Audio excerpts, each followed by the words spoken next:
Last వీడియోలో ఈ table పైన మీకు ప్రీ ప్లేటింగ్ ఎలా చేయాలో చూపిస్తానన్నాను కదా. ఇప్పుడైతే ఈ సారీ ప్రీ ప్లేటింగ్ ఈ టేబుల్ పై ఎలా చేయాలో మీకైతే ఇప్పుడు చూపిస్తాను. ఇక్కడ లైన్స్ అయితే మీకు కనిపిస్తున్నాయి కదండి. ఒక లైన్ వదిలి ఇంకో లైన్, ఒక లైన్ వదిలి ఇంకో లైన్, అలా మొత్తం ప్లేట్స్ అన్నీ నీట్గా సెట్ చేసుకోవాలండి. ఇలా సెట్ చేసేటప్పుడు అయితే 9 ప్లేట్స్ అయితే మనకు అయితే వస్తాయండి.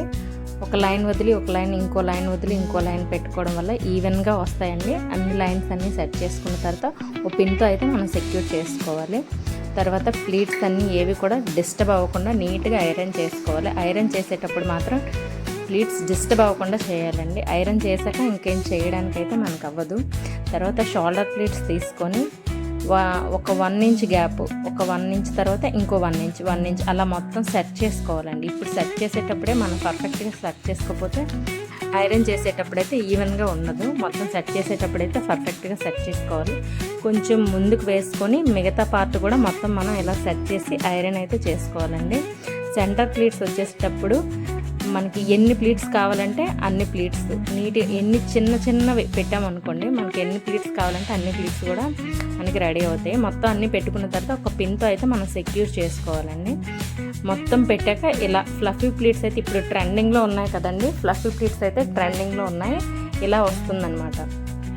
మొత్తం అయిన తర్వాత బ్యాక్ సైడ్ రివర్స్ చేయాలండి. మొత్తం ప్లీట్స్ అన్నీ అయిపోయిన తర్వాత పిన్తో ఒక 2 పిన్స్ అయితే సెక్యూర్ చేసుకొని మొత్తం ముందుకు తీసేసుకొని బ్యాక్ సైడ్ అయితే రివర్స్ చేయాలండి. సారీని మొత్తం రివర్స్ చేశాక ఇంకేవైనా ఎక్కడైనా నీట్గా లేకపోతే మనం ఒకసారి ఇలా హ్యాండ్తోనైతే ఇలా నీట్గా సెట్ చేసేసుకుంటే పిన్స్ పెట్టడానికి ఈజీగా ఉంటుందన్నమాట.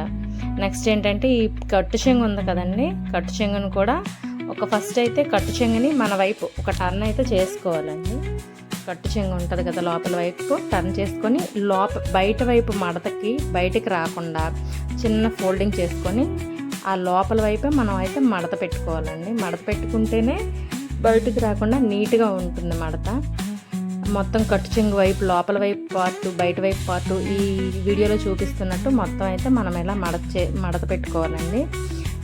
పళ్ళు ప్లీట్స్ ఉంటాయి కదండి, అవైతే సగంలో సారీకి ఆఫ్ వచ్చేటట్టుగా అలా సెట్ చేసుకోవాలి. నేను హ్యాంగర్ పెడుతున్నాను చూడండి. ఇక్కడ ఇలా పెట్టేటట్టు ఇలా పెట్టుకొని ఒక టర్న్ అయితే తీసుకోవాలండి. ఒక టర్న్ తీసుకుంటే ఇప్పుడు హ్యాంగర్ ఫోల్డింగ్ అయితే మనకి రెడీ అయిపోయింది. పిన్తో సెక్యూర్ చేసుకుంటే హ్యాంగర్ ఫోల్డింగ్ అనేది చాలా బాగుంటుందండి. చూసారు కదండి, నేను చేసిన సారీ ఫ్లఫీ ప్లీట్స్ అయితే ఇలా వచ్చాయి. నేను లాస్ట్ టైం కూడా ఒక ఫ్లఫీ ప్లీట్స్ చేశానండి. చూడండి, ఇదైతే ఇలా ఉంది. మీకు ఈ రెండింటిలో ఏది నచ్చిందో కామెంట్ బాక్స్లో అయితే కామెంట్ చేయండి. నా వీడియో మీకు నచ్చినట్టయితే ఒక చిన్న లైక్ చేయండి. అండ్ ఛానల్ కూడా సబ్స్క్రైబ్ చేసుకోండి.